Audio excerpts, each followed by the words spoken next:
All right, everyone, welcome to episode 54. We're going to kick it off with a little video put together by my friend Maurice Johnson. Hello and welcome to the Gretch Afternoon Drum Break, a weekly live stream series featuring both Gretch drum artists and Gretch experts, talking about their musical journeys and their love of all things Gretch. I'm your host, Gretch artist Neil LaFortune. Stay tuned for an amazing and interactive chat.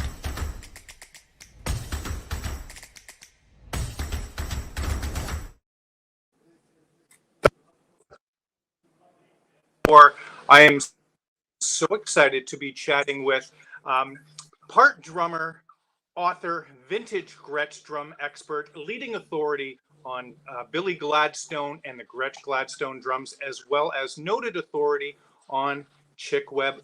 Please welcome my friend, Mr. Chet Falzerano. Thank you for having me. How are you doing?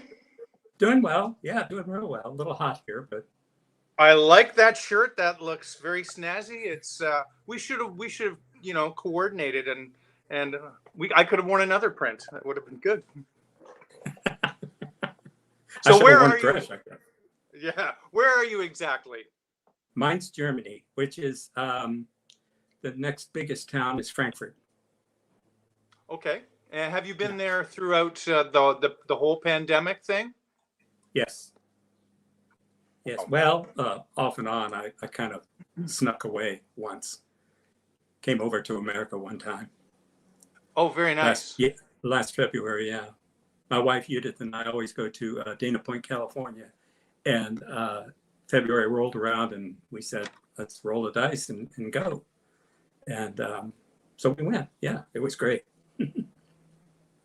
and nice to get away. It's tough being in one place for a long period of time, especially if that part of the world isn't where you're from or where you necessarily have roots. So it's great that you got. Where are you from originally? I was born in Cleveland, raised in Dayton, spent most of my time in San Francisco. Wow, that's fantastic. And why are you not a Rogers guy if you're from Dayton? It's a good question. Well, because I fell in love with Gretsch. I mean, that's beautiful. Not initially. Initially, I played a youth set. I started taking lessons when I was 9, and a couple years later, my parents, for Christmas in 1955, they bought me a set of WFLs. Wow. Yeah. Wow. That's amazing. So, what were you listening to at that point? Rock and roll kind of wasn't even really. It was in its bare infancy, I guess, at that point. What were you influenced by? Well, I was just blown away by Elvis Presley. I remember sitting in front of the tube watching the Ed Sullivan Show in black and white and just blown away by Elvis Presley. I saw all 3 episodes. He reportedly got $50,000, which was a hell of a lot of money back then, to perform those 3 episodes. He was on before, I believe, on Milton Berle and one other show, but it was Ed Sullivan where I saw him, and I just went nuts. I built a scrapbook. I was just, totally geeked out over Elvis Presley and rock and roll, because that was our music. I was 12 years old, but I was a teenager. And teenagers want their own music, so yeah. That's fantastic. Did you want to be a singer initially, or was it just the whole thing? No. My dad was a musician, part-time musician, and he valued music a lot. And he said, you will play an instrument.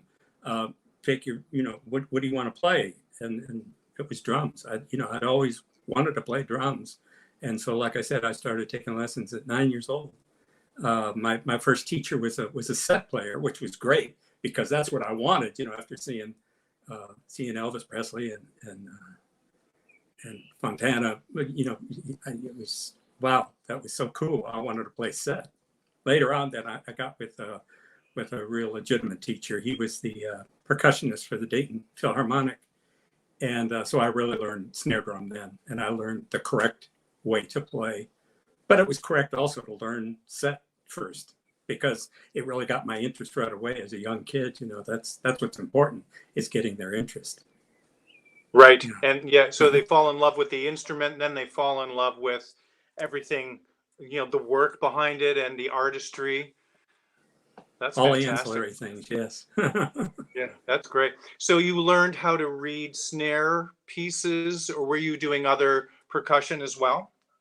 No, it was mostly just snare and playing set, and both those teachers they wanted me to read, and so I learned how to read. That's wonderful. So Yeah.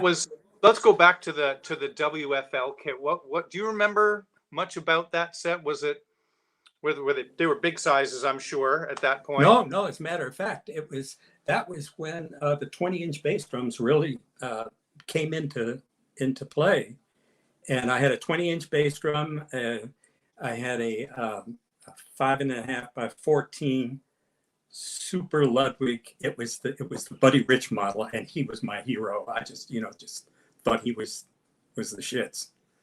And then I had a small tom tom, 9 by 13 tom, and I played that set all through high school and played in the orchestra and the band and stage band. I added a floor tom later and added Zildjian cymbals because it came with really cheesy UFIP cymbals. UFIP makes a good cymbal, but back in those days in the 50s, they weren't very good. Right. What was the color of the drum kit? White marine pearl, just like Buddy's. White marine pearl. So besides Buddy, I'm sure you were influenced, especially when you started doing formal lessons with some drummers that were a fair bit older than you, and they were hipping you to their favorite drummers and maybe the masters of the day. Who were you aware of? Joe Morello. I remember I got to hear, it was my one of my brother's best friends got a brand new set of Koss headphones. They were insulated, stuck to your ears, right? And this was the first time that the headphone I had before were just crappy little headphones. I've never had anything like those. And so I got to hear every nuance of Morello's playing, and it just blew me away. It was just incredible. And I got to see both of those guys live in Dayton. Yeah. Wow, what an incredible. Buddy Rich was with Harry James, and of course Morello was on tour with Brubeck. That's when Take 5 just came out. Wow. Yeah. Do you remember that like it was yesterday? Yesterday. I got to go backstage and meet Morello after the show, and I got his autograph. Unfortunately, it got lost somewhere over the years, but he was a sweet guy then, and then later on when I interviewed him for these books that I wrote, he's was a wonderful person. Right. I've heard nothing but wonderful things about Joe, and he was one of the first, I guess, clinicians back in the day. And yes. I would hate to have had to follow him.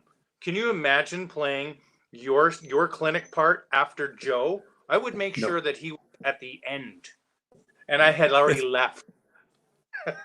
It's almost like me following Billy Drummond, who is that was a great interview you had with him. I love Billy. What a sweetheart of a guy. Didn't know him at all. Just contacted him and told him about the show, and he immediately said he would love to do that. And yeah, and it was funny during our interview. He got a message from Kenny Washington. It's like, man, can it get any better than those two cats? Oh man, it's unbelievable. Yeah. When were you first aware of Gretsch drums? My best friend in high school bought the album Thelonious Monk at Town Hall, and he knew I liked jazz, and so he invited me over, and I was just blown away. I just love Thelonious Monk's music. I'd never heard that kind. I hate labels, but I guess it was bop, jazz, but it was a really far out jazz. Never heard anything like that in my life. And Art Taylor just was incredible.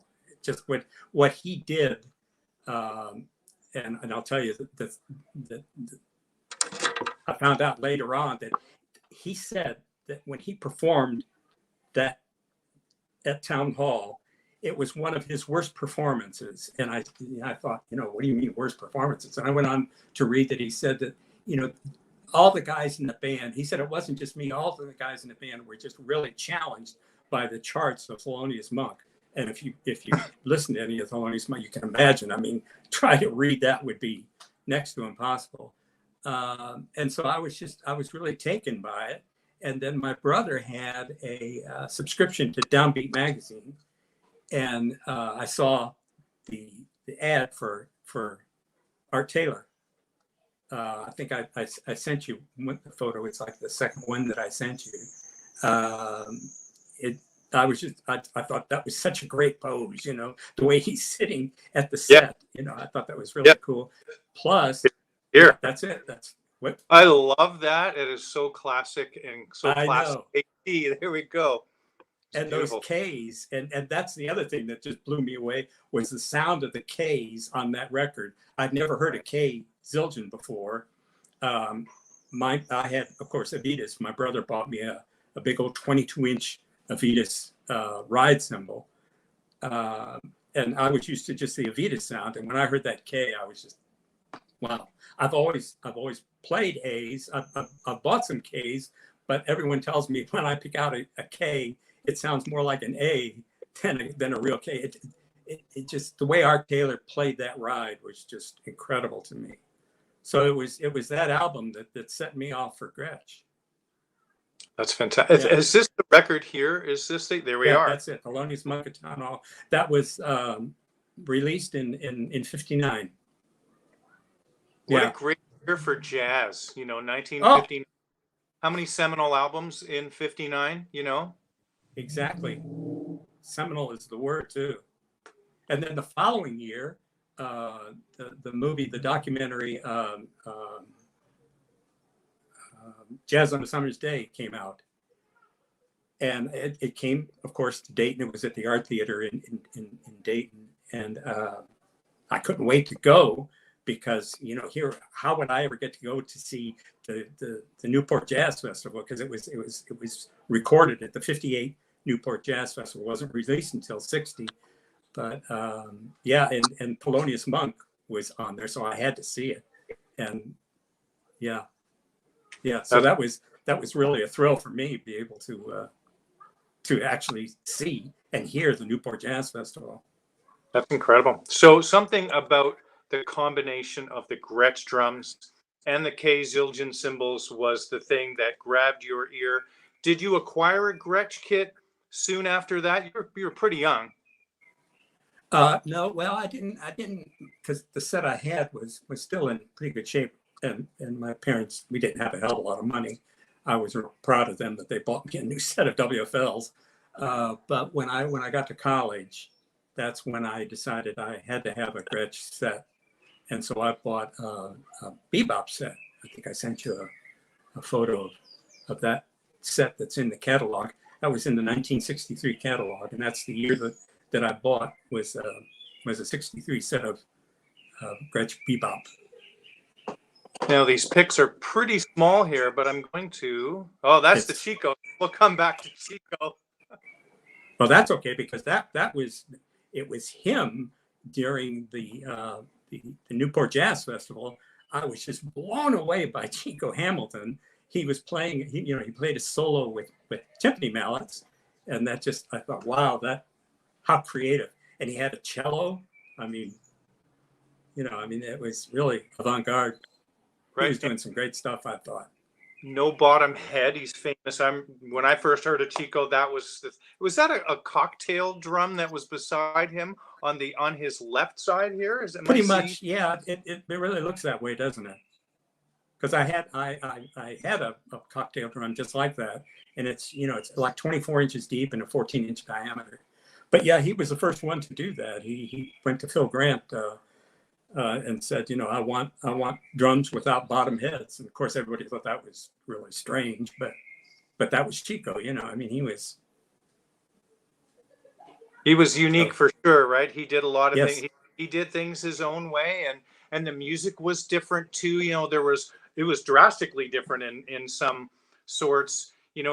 Similar to Miles recording his different sound with Gil Evans back in the day, where it sounded almost symphonic, chorally. I don't know what to describe it, but it had that West Coast jazz sound. And Chico was definitely going in another direction than a lot of the jazz artists of the day. So that's phenomenal. So you had your WFL kit, and it was still good. And what color was this? Was it a 12, 14, 18 that you bought? No, it was a 20-inch bass drum, but it still had the 9x13, which is what I was used to, and I always preferred a 16x16 floor tom. So that bebop configuration was perfect for me, because that's what I had been playing with the WFLs. So is that the terminology with a bebop kit? Because drummers that I know of would think of a bebop kit would be the 12, 14, 18.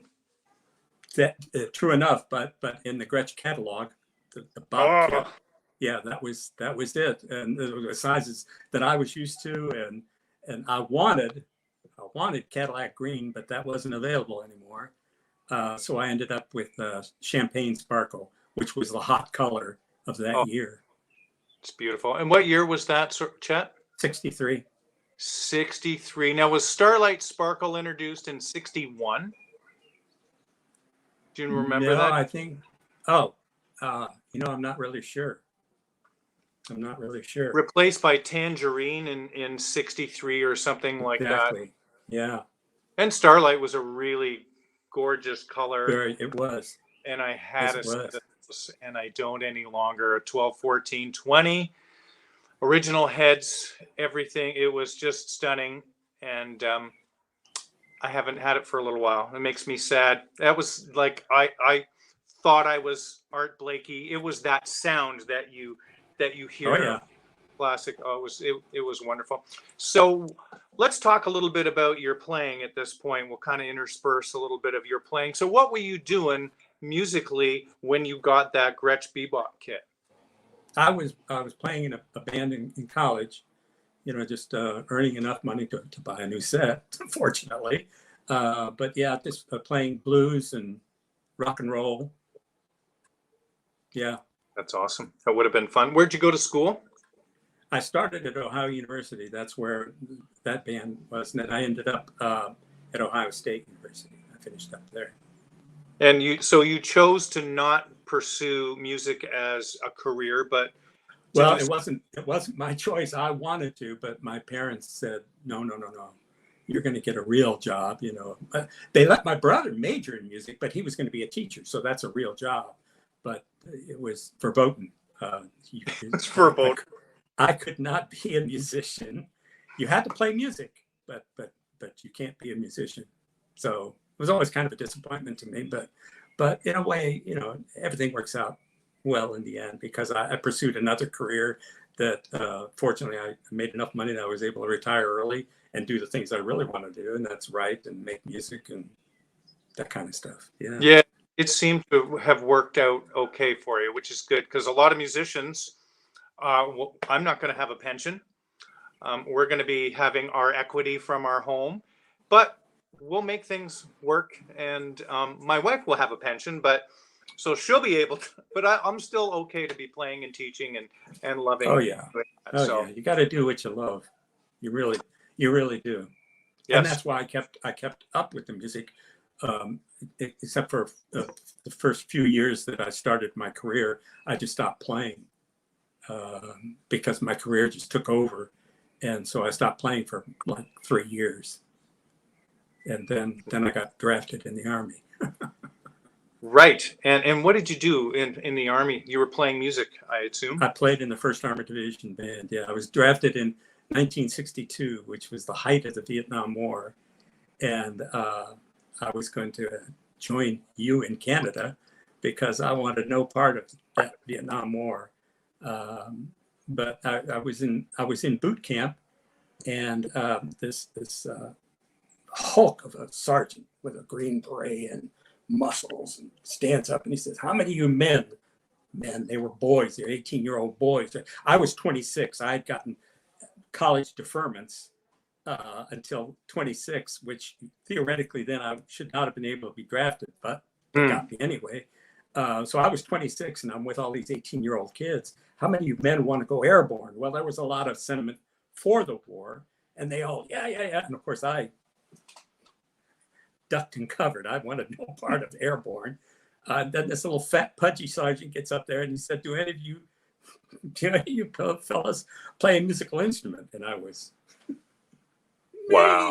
yes. So I took an audition and played miserably because, like I said, I quit for like 3 years. I hadn't touched the drumstick. And the sergeant, I can remember to this day, him saying, "Oh, I can tell at one time you were probably pretty good, but you sure suck right now." And I said, "Oh, I'll practice real hard, Sergeant. I'll practice real hard." And when everybody got their orders at the end of boot camp, the war was so intense at the time that guys were either going in the armor, artillery, or infantry. Those were the three things, or they were sent directly from boot camp over to Vietnam. And when I got my orders, I opened it and it said 1st Army Division Band, Fort Hood, Texas. And I just closed it up and put it in my pocket because if anybody saw it, why did I get that and not anybody else? Yeah.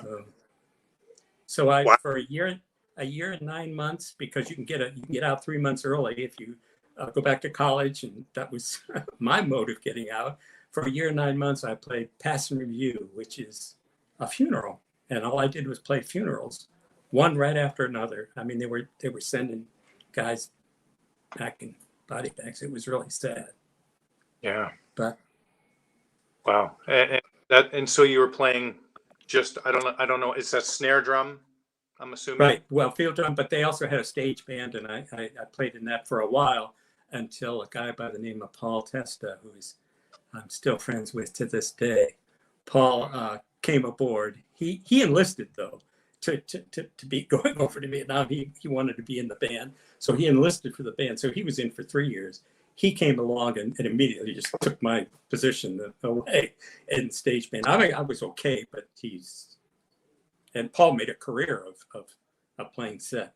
He just retired last year from Las Vegas when he was playing all the clubs in Las Vegas for years and years and years. Yeah, quite a drummer and quite a guy. Yeah. I've heard that name and heard his reputation.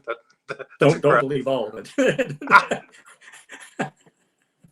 No, Paul's a great guy. He really is. Yeah, that's unbelievable. So when you finished your time in the service and you got out, and then you were working, and then so what kind of Gretch acquisitions were you making? Because you were probably gainfully employed at this point. Something. And so what was the next chapter in Chet Falzerano's life? Well, I didn't buy any more drums. I just kept playing that 1963 set, playing in bands. Played in San Francisco, played in a number of bands in San Francisco. Why did you move to the West Coast besides the weather and everything is beautiful? I was in New Orleans and went to we had a convention, a television convention, and it was held in San Francisco. And I said, boy, I've got to live here. So it's gorgeous. Yeah, made the move. Yeah. We drove through it a couple of years ago on our way from Northern California down, and we did the whole coastal run, and that was incredible. Just I'd never been to San Francisco, never driven through it, but it was, man, I'd have no problem living in many parts of California. Thank you. I'd be all right with that. That's for sure. Yeah, I don't know about nowadays with some people say, oh, it's different, but let me tell you, it looks beautiful. So what is it about Gretsch drums for you? Because you're a Gretsch drums aficionado, vintage expert. What is it about them that you love? Well, it's really the I guess it's the mojo more than anything else. It's just it's not really the drums. I mean, you can make any drum sound good, but it's just the mojo. It's the people. It was the players. I mean, I fell in. I sent you a picture of all the Gretsch endorsers. That's it. I mean, look at those names. That's incredible. Right. And the one person that when I interviewed all these guys for the book, and when I interviewed the people of Gretch, the one person who I admired the most was Phil Grant, because he's the one that really put it all together. He got all those guys. I mean, it was because of him that they, he said one time in the top 10 downbeat drummers, 8 of them were playing Gretch, and it was all because of him. I mean, he recruited all those guys, and he did it out of love. It wasn't just being a good salesman, which of course he was, but it was because of his love for the music. Although he didn't play jazz, he was a classical percussionist, and quite a good one. In fact, one time I was interviewing him, he said, I brought up Billy Gladstone because I've always been an admirer of Billy Gladstone. Well, that happened actually in 1981. I read Ted Reed's article about Billy Gladstone, and I just became fascinated with Billy Gladstone. And so I brought up Billy Gladstone with Phil Grant, and he said, yeah, Billy Gladstone was number 1 and I was number 2. And I thought, well, this guy certainly has a high opinion of himself, right? He said, I really didn't mind being number 2 to Billy, but he was really quite a guy. And I thought, well, okay, pat yourself on the back, right? But then later on, when I interviewed Jay Canna, he said, au contraire, he was number 2 to Billy Gladstone. He said he was a phenomenal technician. He said, I've never seen anybody with hands like that except Billy Gladstone. So he was also, just an incredible player, but he loved jazz. He didn't play jazz, but he loved jazz. And he was able to recruit all these guys. And when I interviewed all of them, they all talked about him like he was just the second coming. What a great guy he was. He's kind of like Alvin Jones said, yeah, that's him on the right there with Papa Joe Jones in the center.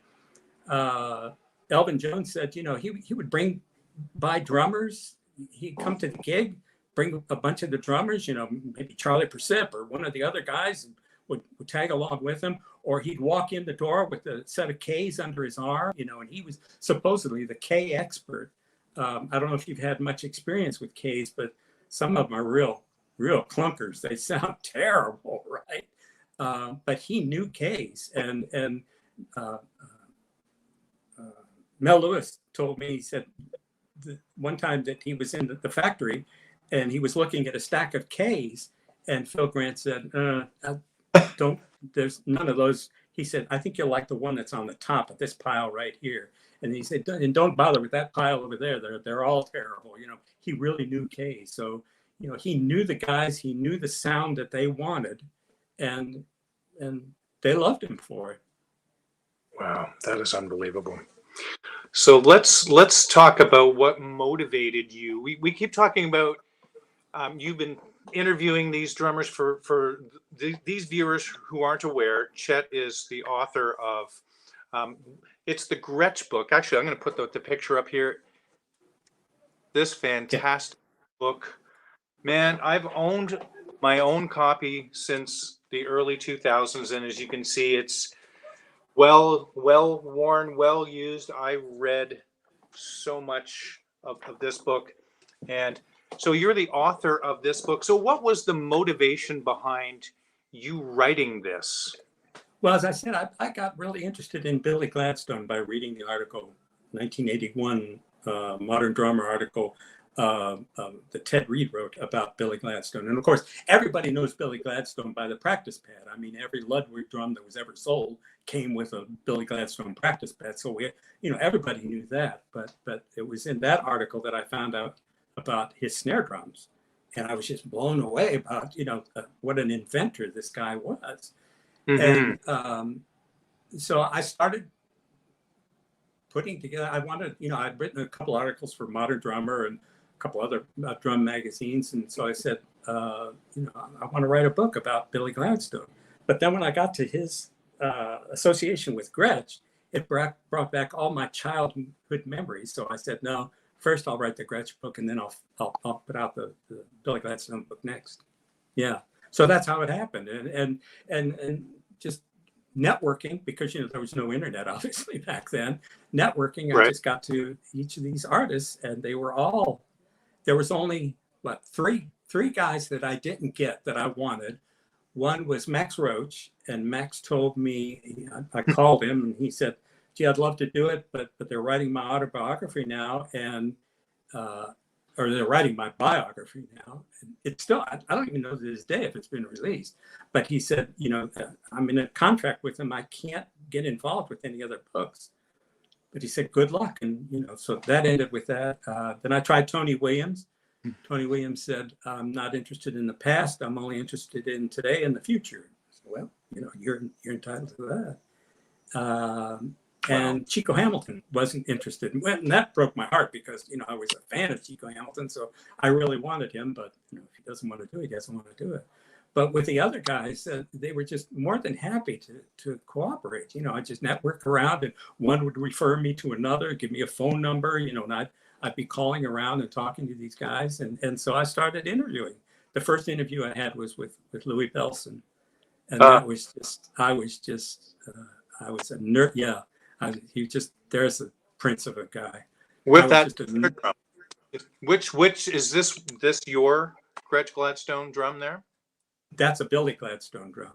Billy made just a little over around 60 drums. Ted Reed said he wrote 50, and a lot of guys are saying that he built 50, but he actually built 60.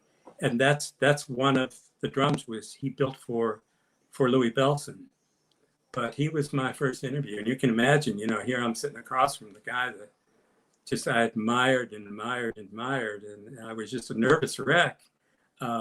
Fortunately, I had what turned out to be really a great technique. Instead of the old story of I started on pots and pans, and my dad was an instructor or whatever. I made a list of all the Gretsch endorsers. And I said, I'm going to just read names to you, and I want your reaction. He kind of, he was used to, when did you start playing drums? How old were you when you started? But he was kind of taken back, and I thought, maybe I did something wrong here. So I said, Billy Gladstone. Oh, blah, blah, blah, blah, blah, blah, blah, blah. Just talked. Then, I'd bring up another name, Alvin Jones. Oh, Alvin Jones. Oh, my God. I remember when he told a great story. He and Buddy Rich were in London, and Alvin was performing at Ronnie Scott's. And so Buddy called Louis and said, hey, Alvin's playing. Let's go check him out. And when I interviewed Alvin, he said, I'll never forget. I'm setting up my drums. I'm all ready to start playing. And I look up in the front two seats is Buddy Rich and Louis Bellson. And he said, oh, okay, that's what this night's going to be, right? And Louis said it was just phenomenal. He said that both of them were just taken by Alvin's playing. And they didn't understand how he could do it. Louis described it as going into a tirade. He would just go into one of those crazy things that he does. But boy, he'd come out right on the one, and they both of them said, how does he do that? It doesn't make sense what he's doing. And then he still comes out right on the one. It was just amazing for him. But anyway, the interview just went like that. Every time I'd bring up a name, oh yeah, blah, blah, blah. Not all the interviews went all that great. But Louis was just wonderful. And I took him and Francine, his wife, out to lunch afterwards. And Louis excused himself to go to the bathroom. And Francine leans over to me and she says, you done good. And I thought, she said, that was really a great interview. I could tell, he was really into it. And he said, he's a nice guy. And he was just a beautiful person. Yeah. The old expression wouldn't say shit if it hit him in the face, right? But he was just so effervescent all through the interview, and it just made me feel really great that I locked in with him my first interview. But they all went like that, and every time I wanted that procedure because there were a lot of guys that weren't with us anymore that were dead. Right. Art Taylor had just died. And a bunch of guys were dead, Joe Jones. And so by bringing up these names, of course, they're going to tell something, obviously, about them and what impressed them. But it was also, who their influences were. And so it served multiple facets. That's a Yeah. really wonderful approach to get them to talk about somebody else. Well, like I said, it always didn't work. I interviewed Charlie Persip in New York. I was in New York on a business trip, and he met me at my hotel room, and I interviewed him. It was a great interview, and the book wasn't out yet. And I got back to San Francisco, and the 1995 San Francisco Jazz Festival was going on, and he was performing. He was in the backup band for Melba Liston. Wow. And so I contacted him again. I said, hey, can I see you? I'll pick you up at the airport. He said, that'd be great. So I pick him up at the airport, and we talk, and I see the performance, which is just incredible. Just a wonderful player. And afterwards I said, hey, how about if I meet you for lunch tomorrow? He said, that'd be great. So I had the proof of the book. I didn't have an actual book. I had, the proof that the publisher had sent me to approve. And he opens the book, and right to the page of Jake Hanna. And when I said to Jake Hanna, I just threw the name out. I said, Charlie Persip. Oh, Charlie Persip. Never was really impressed with him. He said, I know Buddy Rich thought he was great. He's got a great foot, but his tempo, I don't know. He opened it right to that page and read that. And, I thought, oh God, this is really going to be bad, right? And of course, he kind of hunkered down. Well, he's a son of a... But then I went back to the book, and I opened up to his section. When I said Jake Hanna, he did not comment.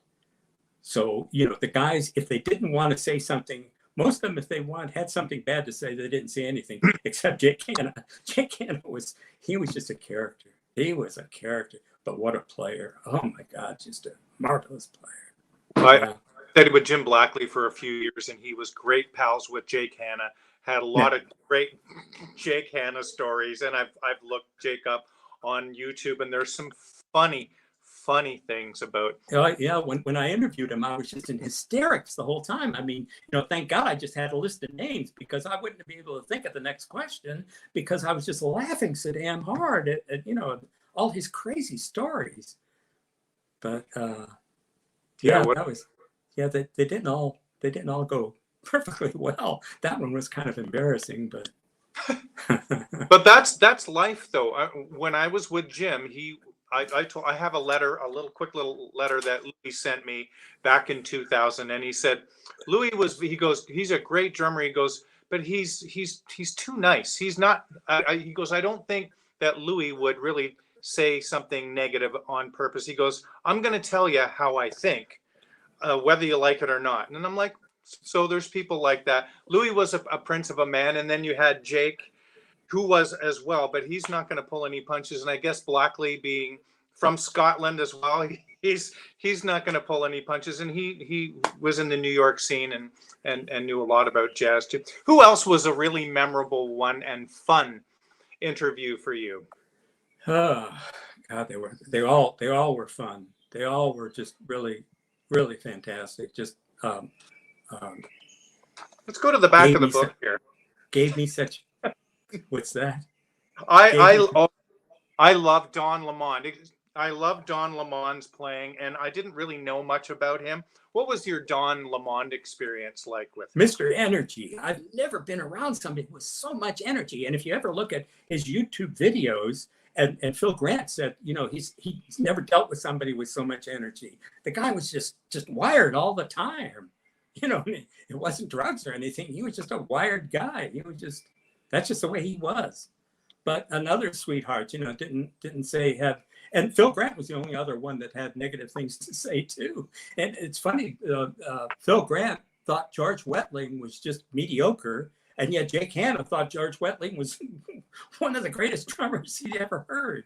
Right. So and I wanted to print all that, because I think that that tells a lot about not only the person but the interpretation of another person, how they're playing and what they did and what they're known for. Jake Hanna just could not stand Chico Hamilton. He thought it was, Right. he said, he's jive. And I thought, Right. and Right. I thought, man, I loved his music, right? But hey, I'm going to print it because it can. What's the old expression? Opinions are like assholes, and everybody has one, right? I recommend that if to order this book, scoop this. It's not only really entertaining and enlightening. There's such great information on the previous chapters about the history of where Gretsch came from Friedrich Gretsch coming over to so many wonderful pictures of the different catalogs and the artists. Shelly Manne as a super young person here. O'Neill Spencer, drummers that I'd never heard of before. Papa Joe, looking super young with hair, and Nick Fatul, man. So who else was entertaining? Can you remember off the top of your head some other interesting ones? I've got Dick Shanahan on this page here. He was a sweetheart too. I mean, they all were just really great guys to interview. It's really, I can't say that. I only had one negative experience, and I won't say the guy's name. I won't reveal that. But one of Phil Brandt's ideas in catalogs was to not only show all the endorsers, but he was a smart man. He showed the big drum shop owners. Right. And one of those was flying through San Francisco, and I called him and I said, "Can I meet you for an interview?" And he said, "Yeah." And so I sat down with him. I had my tape recorder, and I start the interview. And he says, "Wait a minute, before you start," he said, "This is going to be published, right?" And I said, "Yeah, I've already got a publisher." And he said, "I'll tell you what. Why don't we do this? And I'll claim later on that I never gave you the rights to do it, and I'll sue your publisher, and I'll split the money with you." And I said, "I think this interview is over." Got up and walked out. Yeah. That's crazy. That was a strange one. That was a strange one, but be that as it may. That's unbelievable. So, what else do we have here? Anyone else come to mind? So when you chatted with Alvin about the various artists, what was your Alvin experience like? I never saw Alvin play in person, never met him. I wish I had. I'll tell you one experience I had with him. I went to see him at Yoshi's in Oakland, and I brought my son along. And my son was just blown away. He was like maybe 10, 11 years old. And Nick was just blown away by Alvin Jones, right? Thought it was fantastic. He just loved it, right? And that made me feel really good. He was playing trumpet at the time. And then a couple of weeks later, it was Black History Month. And the teacher said, "Now I want you all to do a little drawing of your favorite Black person," right? So it was Martin Luther King, all these kids have all the names, right? And she gets to Nick, and there's a drawing of Alvin Jones. And she said, "Who's that?" And Nick looks at her like, "You don't know who that is? That's Alvin Jones." "Who's Alvin Jones?" "You don't know who? You're an idiot," right? So the next time we went to see Alvin Jones, I got backstage with Nick, and I brought the picture along, because I wanted Alvin to autograph it for him, right? Wow. So we walk into the dressing room, and Alvin sees me and he's, "Oh, hi, Chet." Maybe he sees Nick. It's, "Oh, Nick," and he picks Nick up, and holds him and hugs him. He's just a lovable guy, right? And I said, "I want you to autograph something for me." And he said, "What's that?" And so I told him the story about the Black History Month. And it was one of the Marcellus brothers was playing trombone. Said, "That is one cool kid." But Alvin was just blown away by that, because Nick had made his Black History Month person was Alvin Jones. Wow, that's terrific. Yeah, but he was a really sweet guy. Ferocious drummer, just but could play brushes beautifully, beautiful touch and big sound, wonderful sound. Yeah. You have images in your mind with all of these different drummers on how they sound. You know what I mean? Like in my mind's eye, I'm thinking, I'm thinking Jay Canna. I'm thinking that it's got that beautiful swing feel. When I think of Alvin Jones, I think of that bombastic, beautiful, polyrhythmic, earthy playing. What about Jimmy Cobb? Jimmy Cobb was one of my favorite, and still is one of my favorite drummers. What was that like for you talking to Jimmy? With all of these guys, it was the same thing. I mean, to sit across, some of them I did. Jimmy, I had to do on the phone because, he was touring and I was in San Francisco. So we did it. Excuse me. We did it on the phone. They were all just so giving, and more than happy to share their experiences. And I thought, well, what a cool fraternity of guys. And that's what they called themselves too, was a fraternity. Alvin said it was like a fraternity. We were all like brothers. And he said, and he, again, I keep coming back to Phil Grant. He said it was Phil Grant that did all that. He knew how to bring the fraternity together. And that's what really put Gretch on the map, as far as I'm concerned, is that he was able to do that. The other guys that worked at the factory, Bill Hagner was incredible, but he was a factory guy. He was a nuts and bolts guy. Right. Phil was really the polish, what made it a gem. He was the gem cutter. Mm-hmm. Yeah. So when you spoke with Jimmy, who was some of his favorite drummers out of the ones that you mentioned? Do you remember that at all? Who Jimmy really liked? Art Taylor. Yeah. I think he and a lot of the guys, when I would say those names, and they'd always say, "Oh, those two are, they're really together. They play very similar, have the similar taste, similar feel, similar touch." But yeah, they were. But then he also he loved Philly Joe Jones. Philly Joe Jones was a real character. He was just a madman, right? He loved Philly Joe Jones. Like I said, usually if they didn't have something good to say, most of the guys wouldn't react to the name. They'd just say, "Next, give me another name." Right. Except Louis Bellson, every name that I gave him, he had a great story to tell about, And like you said, he's just, he was really too nice, but he wasn't. He was just a sweet, lovable person. Besides, I don't think he was phony. I don't think Louis was phony. I think he was just a really genuinely loving man. Man, what an unbelievable pair of hands on him. And Louis was also the originator of double bass drums, the first double bass player. He brought that idea to Phil Grant, and Phil said, "Wow. Yeah, we can do that." And he tried other drum companies, and they all said, "What, are you crazy? We're not going to do that." But Phil Grant said, "Sure, let's do it." And he put together that first set that has a cocktail drum right in the front, which is a wild setup that he had. That's awesome. And 20 by 20 bass drums, were they? Yes. Yeah. Cannons.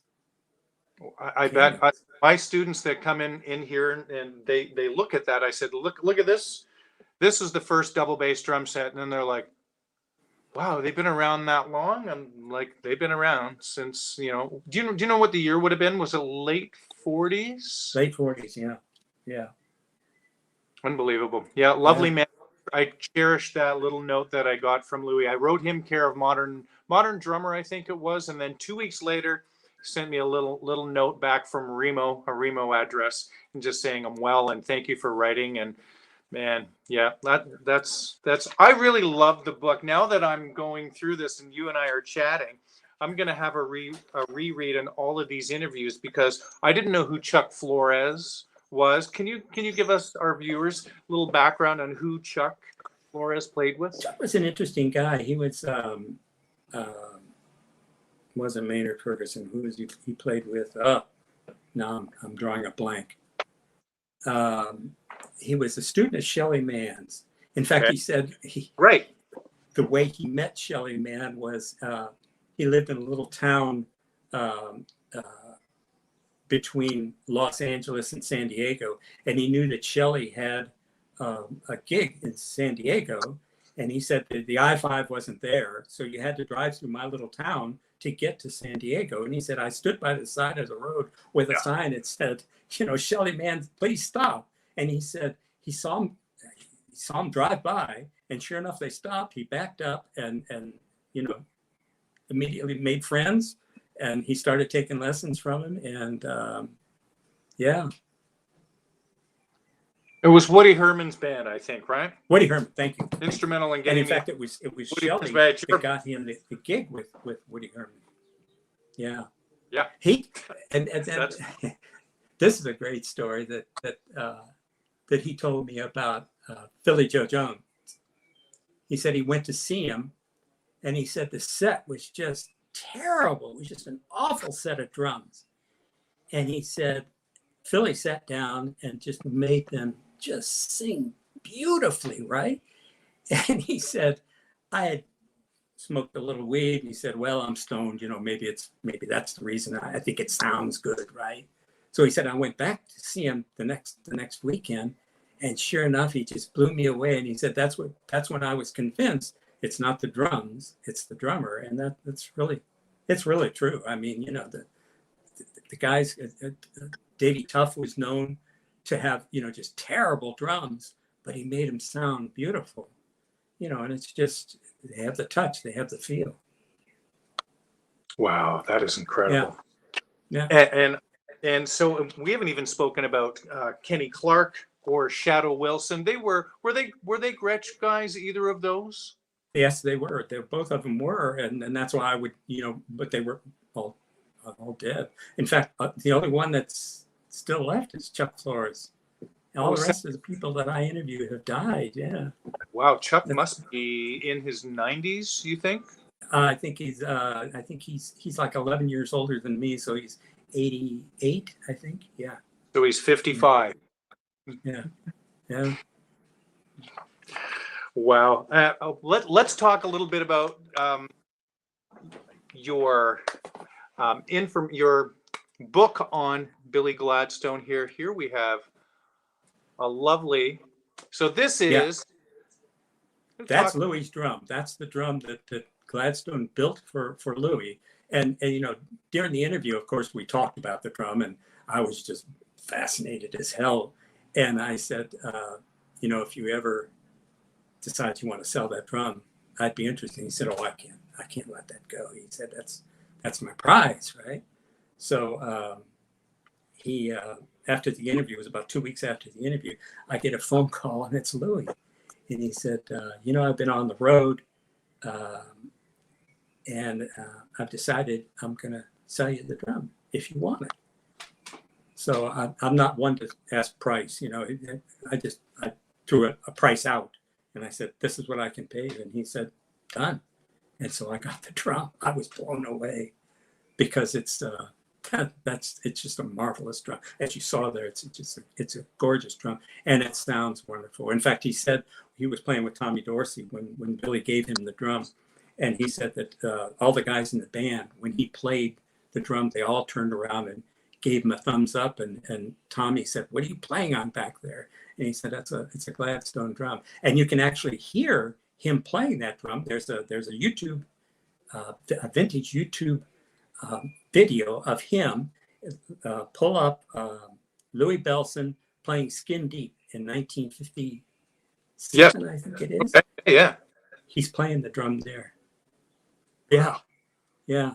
That's now, what are so special about those Billy Gladstone snare drums? Some folks here that are watching, they probably have an idea because they're watching because of you. But for those who don't know, what is the deal? What makes these drums so special and so great and so valuable? Well, unlike today, there were no custom drum builders back in that day. Now, there's hundreds of them. If you open up a drum magazine, there are just hundreds of custom drum builders. But Billy was an inventor, invented all kinds of things. You have to read the book to get everything that he invented. But he wanted a drum whereby he could tune the bottom head and the top head, obviously you tune the top head from the top, but he wanted to tune the bottom head from the top as well. And if you notice on the picture that you flashed up there for a second, the key has, you see the key on the right side there, has 3 sockets. One of them tunes the top head. That's the hex, and you just barely see the lug. Has two lugs, one atop another, a square one and a hex one. The hex one tunes the top head. The little square one above it tunes the bottom head. There's a shaft that goes through the lug and engages that bottom tension rod that has a left-hand thread on it, so that when you tension it from the top, you turn it to the right. He thought of that because naturally you want to tighten, you turn to the right, right? So he had to put a left-hand thread on the bottom so that it would turn the correct way. Yeah, he was just, and the throw off is just a marvelous throw off. Students report seeing Billy flipping the throw off with the stick while doing a roll with his right hand. He'd flip the throw off, and there's a tone control that's built into the base of the throw off. He would also adjust the tone control while he's doing it. So he's, talk about finger technique, right? He was the master. But that started with the Gretsch Company in 1939. Actually, 37 is when it started. It came out in the 39 catalog. That's the article that Ted Reed wrote. It's in the 1981 Modern Drummer. Ted was a really interesting guy too. He was also a Gretsch endorser for a while. Right. But that's the story on those drums. There was only 60 of them made. He made 4 sets, but of those 4 sets, only 2 are in existence, complete sets. One of them was destroyed in a fire, and one of them, the bass drum, was destroyed in a flood. And so the person had it redone, but it's with a different shell, so it's not the original. But there's only 2 original sets left. And what are the shells? Are they Gretch shells? Those are Gretsch 3-ply shells, which that's another whole subject to get into. That was another thing that Gretsch developed in the 50s was these 3-ply shells was 2 maple laminates over a sheet of poplar center. And the poplar was a little thicker, and the maple was thinner. And to me, the 3-ply shells were the best. In fact, the set I bought in '63 are 6-plies, and I prefer a set that I bought later in life, a 1953 set that's 3-plies. They just have a warmer sound. Some guys claim that's BS, but I'm sorry. I can tell the difference between a 6-ply and a 3-ply. The 3-plies have just a better sound to them. Wow. But Gretsch couldn't keep building those shells in Brooklyn. They were building them in Brooklyn, and the demand because of the Beatles was so strong that they had to job it out to put it out. So they went to Jasper, and Jasper started making these 6-ply shells for them, which were actually stronger, but they don't. To me, they just don't have the sound that the 3-ply does. Mm-hmm. Mm-hmm. I've owned a 50s. It was I think it was a 50. I think it was a 53, and it was a 1-nighter plus kit, so it didn't have a floor tom. Right. So it had the rack tom and the bass drum and a snare drum, and that kit was really different than anything that I'd played ahead. Sort of modern Gretsch at that point, and and I'd had the 60s, so they were different, and I wish I had that now. How many times have I said that? I would love to hear that compared to my 60s. Well, as I understand, you can do it again, because aren't they building? They're building it now. Is it the broadcaster line?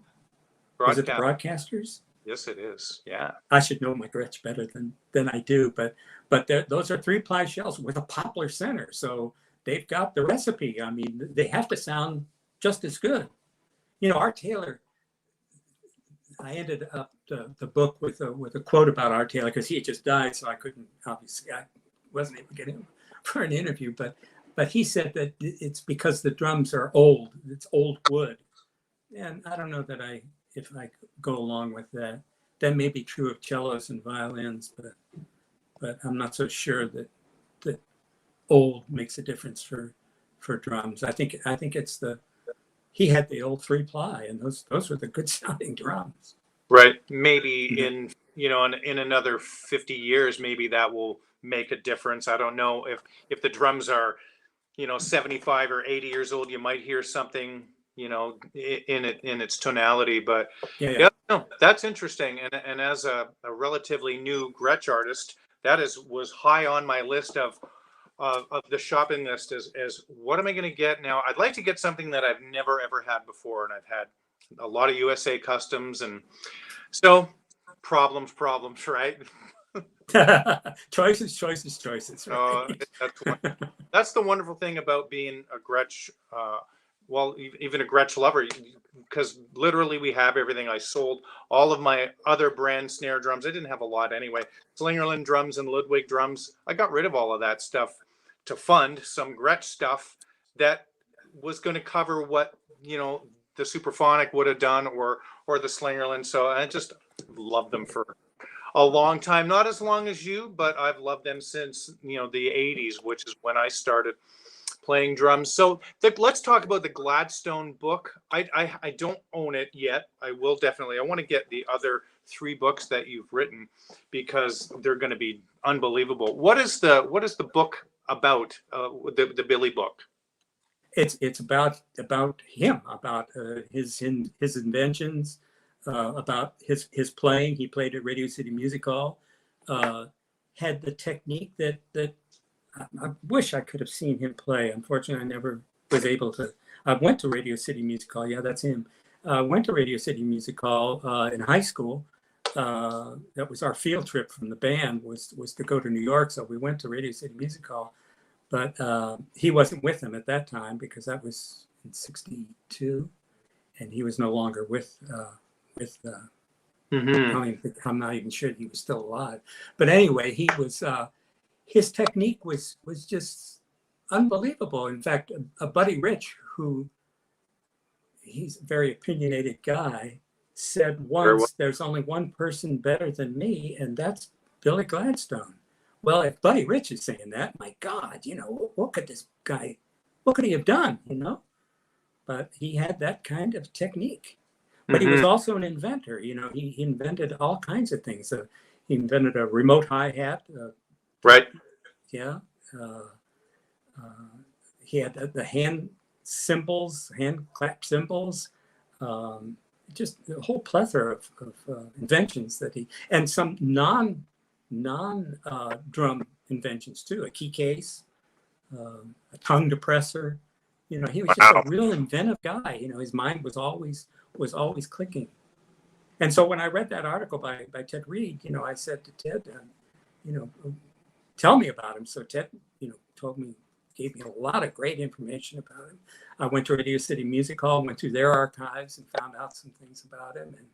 And this was all before, now writing a book is easy with the internet. Then you had to research, go into the library or go into the Radio City Music Hall archives or wherever to find all this stuff. Did you speak with Ray Riley? I took some lessons with Ray and talked to him. Yes, we had several conversations. He helped me a lot with about Gladstone, and it's all documented there in the book about Ray. Yeah, because Ray told Billy liked to repair pianos. Yes, in his spare time, he liked to. Yes, and he saw the fingers as like the hammers. And so he said Billy's technique, because Ray had studied with Billy, he said it was pretty well mostly fingers. Is that true from your knowledge? Well, I don't know. I never had firsthand information. I had to rely on Ray Riley or Ted Reed. Ted Reed said, it was the action of the piano. You strike the key, it hits the arm, and he said that was how it had to be done. It's not just the fingers. It has to be the fingers, the wrist, the arm, everything has to work together. Yeah. Mm-hmm. That's incredible. I have to get that book. It sounds amazing, and I'll probably just devour it in a matter Well, of. get it before it goes out of print. The Gretch book is I just found out is now going out of print. So that book now is going to be a collector's item. That's true, and I know Gretch Gear sells that book. Where else can people find that? Well, Amazon, but there's a number of places where you can get it. Fred W. has all the hardbound.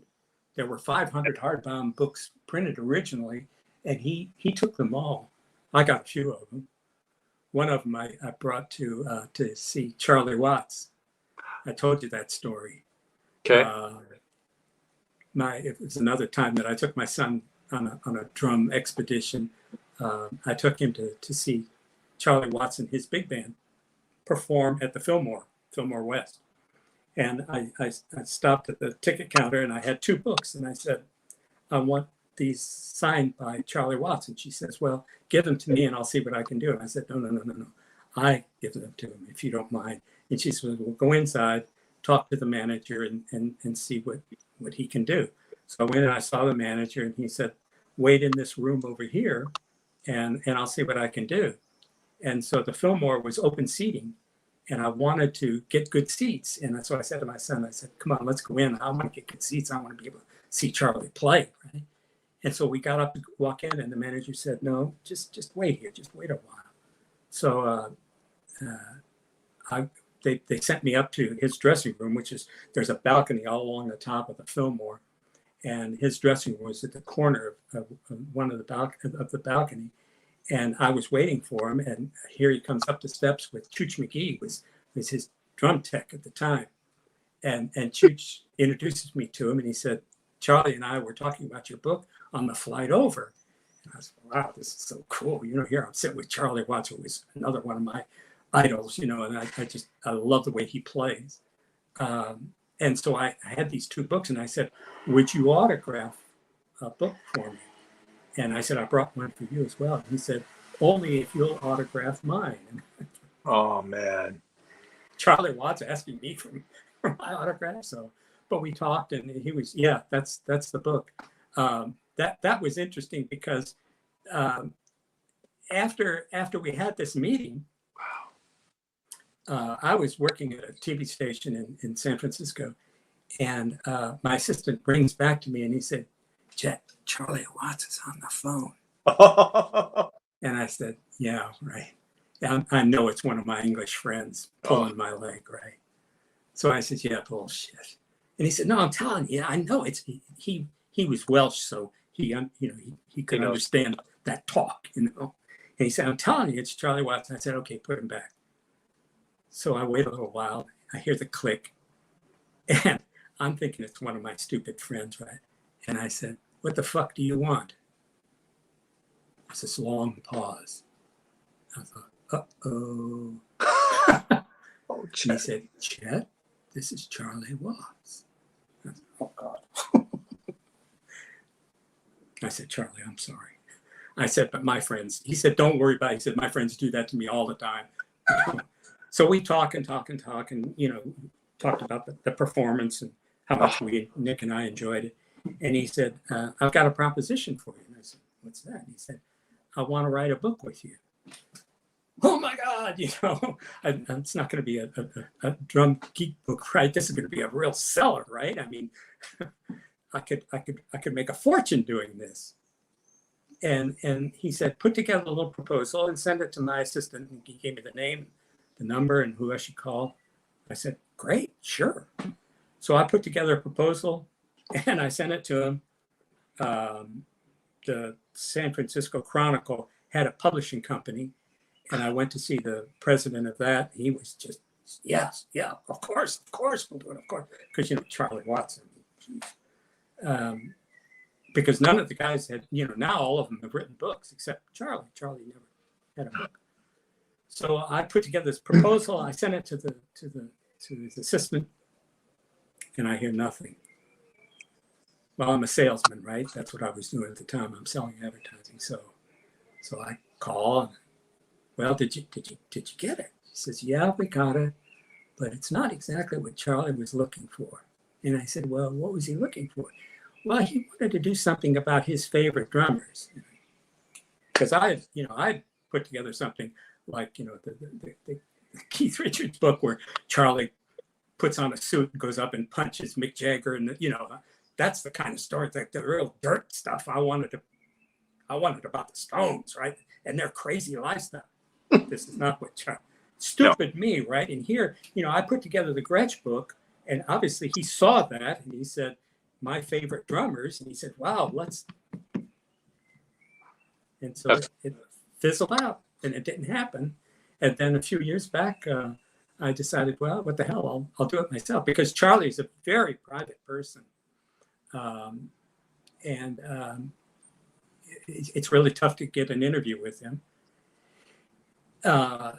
It's even tougher to get him to want you to publish a book with him, and stupid me didn't pull it off. But anyway, so I just did it because the interviews that he had, any interview that he had, they would ask him just some of the dumbest ass questions. It just made no sense at all, and he just give him some quick remark, unless they would ask him about a famous drummer. Then he would just blah blah blah blah. So there was a plethora of information. I think, well, I'll just write the book without him. So I put it together myself. He was also one for Chico Hamilton. It was in fact, that was his first purchase of drum equipment, was a set of wire brushes, because he had heard Chico Hamilton play brushes and he was just blown away by that. And so the first one in the book is Chico Hamilton. Of course, I wanted, since that was his favorite, I wanted it to be the number one in the book. And so I wrote the book, and I sent a copy to Charlie and said, would you mind autographing it for me?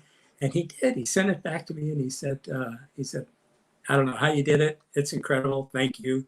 And, so it was great. It was really wonderful to have that experience. That is unbelievable. When did that book come out? I think it was 2017. Pretty sure, yeah. Yeah, it's available also on Amazon. But, he talks about Chico Hamilton, Art Taylor. He just goes through his whole of his favorite drummers. And so I was able to do it because, fortunately, during the interviews, he gave enough information, plus I had enough information about each of those guys, so that I was able to make it, a story about Chico Hamilton, but in the eyes of Charlie Watts.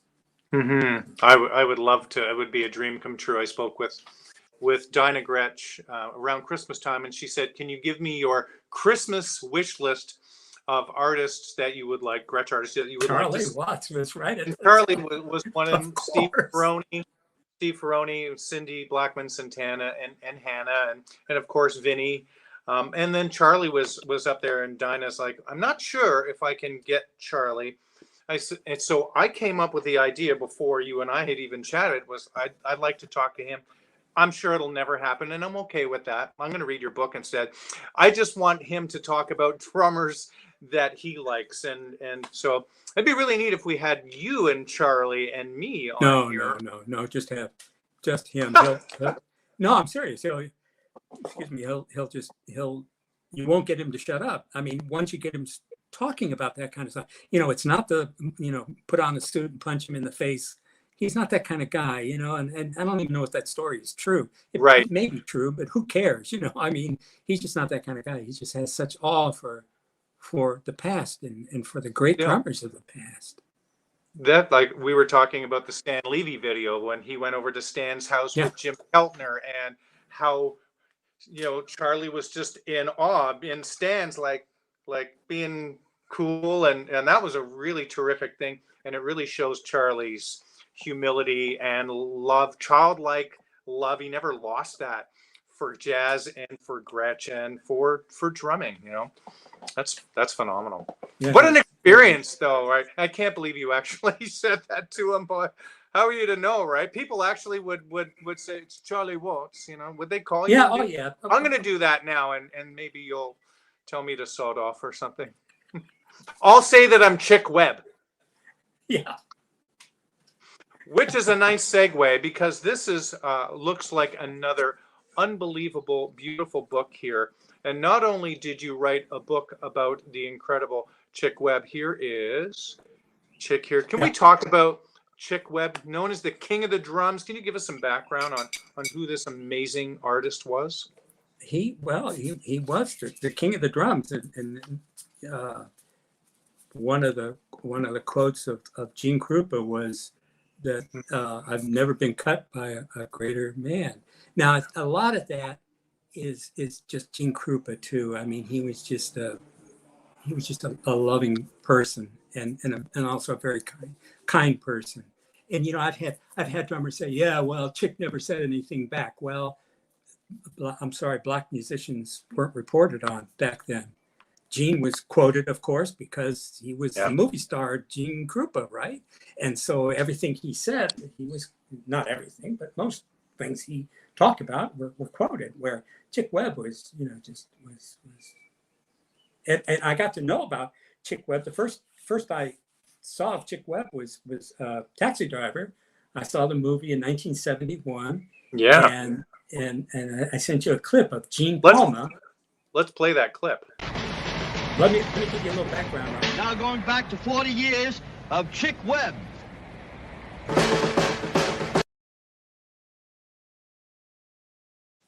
Okay, Gene Palma was a street performer in New York City.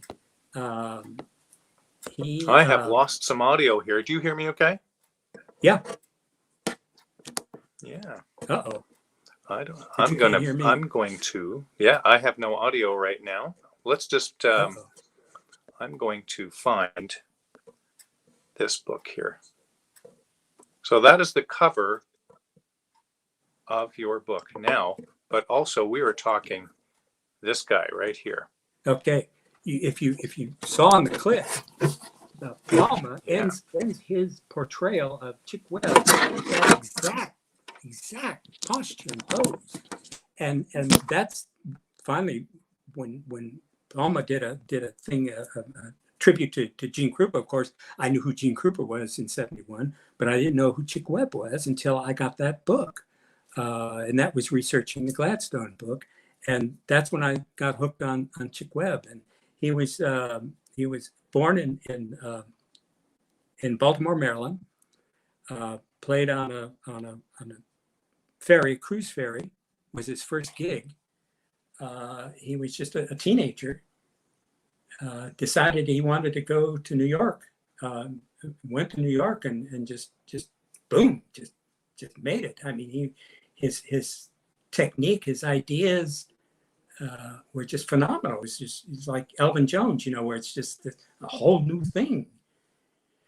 And most drummers were just timekeepers back then. They weren't, they weren't showmen, they weren't frontmen, and he was. And Gene Krupa, they both came at about the same time. And Gene Krupa was just in awe of him. He said he's like Buddy Rich. He can't read, but it's just a God-given talent. He just plays marvelously. And so I got interested and got to meet Van Alexander, his arranger. When at the time Van was 99 years old, and just as sharp as a tack. He was in Los Angeles. I got to interview him, and he wrote the foreword to the book. As a matter of fact, he just tells stories about him. He said, I got to see Chick perform every night, and he said it was just incredible what he could do. Of course, he discovered Ella Fitzgerald. That's when his career really took off. And when he was only, it's argued he's either 30 or 34 years old, he died of tuberculosis of the spine, and that was from a childhood accident. He fell down a flight of steps and crushed a vertebrae, and and so he died very young, and it's really sad. Just I can't hear you now. I can't hear you. No. Can anyone else hear him? Can anybody hear me? Does anybody care? No, I'm getting no sound. There was sound for a while, but it's gone. So maybe that's something you can hear me, right? Okay, maybe that's something we should just end on. And I've really enjoyed talking. I've probably talked way too much. How long have we been on here? Too long. An hour and 20 minutes. Oh my God. Huh. Well, yeah, you're all asleep now. It was great. I enjoyed it.